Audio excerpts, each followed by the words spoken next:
चीन के करीब गुआम बेस पर अमेरिकी सेना ने किया एलिफेंट वॉक।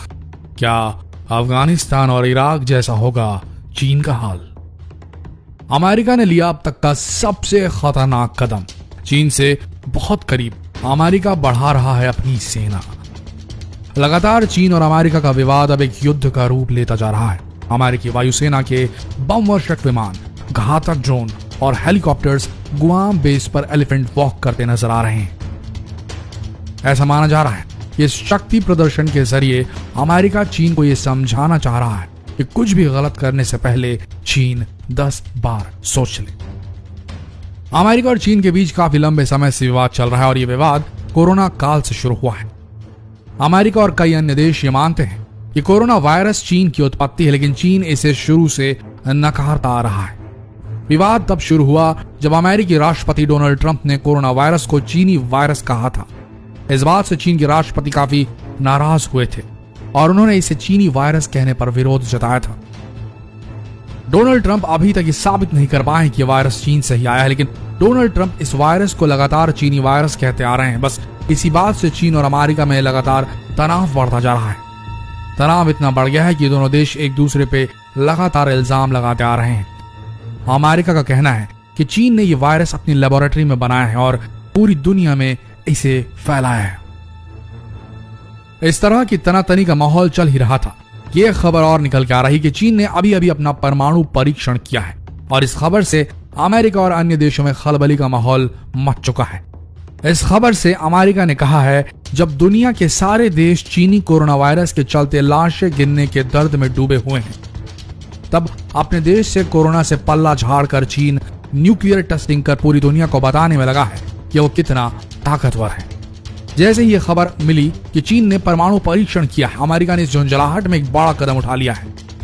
चीन के सबसे पास अपने एंडरसन एयर बेस, जो कि चीन से महज 4000 किलोमीटर की दूरी पर है, वहां के गुआम बेस पर एलिफेंट वॉक शुरू कर दिया है। आपको बता दें कि एलिफेंट वॉक सेना की वो प्रक्रिया होती है जब वायुसेना को यह लगता है कि कोई शत्रु देश उस पर हमला करने वाला है, तब एयरफोर्स अपने लड़ाकू विमानों को ऐसे फॉर्मेशन में खड़ा करता है कि वे बेहद कम समय में हमला करने में सक्षम हो जाएं। और इसी फॉर्मेशन को एलिफेंट वॉक कहा जाता है और अमेरिका ने इस वॉक को परमाणु टेस्टिंग की खबर आते ही शुरू कर दिया है। पूरी दुनिया में कोरोना से सबसे ज्यादा तबाही अगर कहीं हुई है तो वो अमेरिका में हुई है। अमेरिका में अब तक 7 लाख से ऊपर लोग संक्रमित हो चुके हैं और 32,000 से ऊपर लोग मारे जा चुके हैं। इतनी बड़ी तादाद में लोगों को मरना किसी भी देश के लिए बहुत खतरनाक और दुखदायी स्थिति है। अमेरिका शुरू से ही मानता आ रहा है कि कोरोना वायरस को चीन ने ही फैलाया है और इसी बात को लेकर इन दोनों देशों में तकरार चली आ रही है। लेकिन परमाणु परीक्षण की बात सुनकर अमेरिका तिलमिला उठा है और उसे यह लग रहा है कि चीन पहले कोरोना वायरस से और अब परमाणु बम से इस दुनिया को खत्म कर देना चाह रहा है ताकि वो पूरी दुनिया का सुपर पावर बन सके। और इसी आपाधापी में अमेरिका ने चीन के समीप अपना एलिफेंट वॉक शुरू कर दिया है।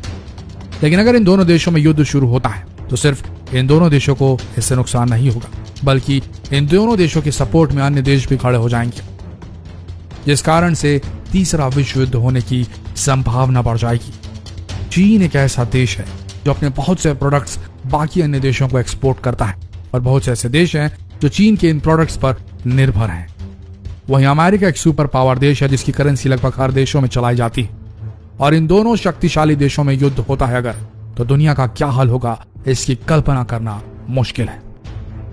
अमेरिका लंबे समय से अपने मजबूत इकोनॉमिक स्ट्रक्चर की वजह से बाकी देशों पर हावी होता आ रहा है। इसी तरह अमेरिका ने अफगानिस्तान में ओसामा को घर में घुस कर मारा था, लेकिन इस वजह से पूरा अफगानिस्तान तबाह हो गया था। लेकिन चीन को लेकर अमेरिका की क्या प्रतिक्रिया होगी ये कह पाना थोड़ा मुश्किल है। गुआम बेस पर बढ़ती अमेरिकी फौज एक तीसरे विश्व युद्ध का आगाज कर सकती है। अगर ये दोनों देश अपनी हेकड़ी में आपस में लड़ बैठे तो इतिहास की सबसे बड़ी लड़ाई होगी जिसमें कई देश तबाह हो सकते हैं। लगातार बढ़ते चीन अमेरिकी तनाव के बीच, लगातार कोरोना से होती मौतों के बीच ऐसा लग रहा है कि विश्व बढ़ रहा है एक बड़ी प्रलय की ओर। आपका क्या मानना है? क्या होनी चाहिए भारत की स्ट्रेटेजी? कमेंट सेक्शन में लिखकर चर्चा करें और इस वीडियो को अपने मित्रों और सहपाठियों में शेयर कर इस चर्चा को एक नया रास्ता दें। शेयर कीजिए व्हाट्सएप पर, फेसबुक पर, बने रहिए हमारी इस पेज पर लेटेस्ट